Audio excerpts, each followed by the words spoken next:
Shri Rishi UP school Obulavaripalli నందు 78వ స్వాతంత్ర దినోత్సవంను ఘనంగా నిర్వహించడం జరిగింది.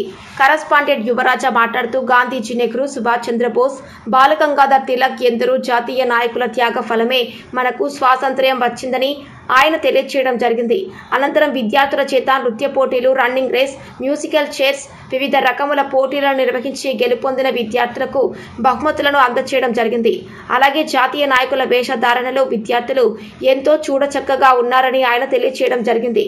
హెచ్ఎం దామోదరవల్లి మాట్లాడుతూ ప్రతి సంవత్సరం మా పాఠశాల యందు ప్రతి సంవత్సరం ఆగస్టు 15న ఎంతో ఘనంగా నిర్వహిస్తామని ఆమె తెలియజేయడం జరిగింది. జాతీయ నాయకుల వేషధారణలో విద్యార్థులు చూడటానికి ఎంతో చక్కగా ఉన్నారని, ఉపాధ్యాయులు, విద్యార్థులు, విద్యార్థిని తల్లిదండ్రులు అందరూ కలిసి ఎంతో ఘనంగా నిర్వహించుకోవడం జరిగింది.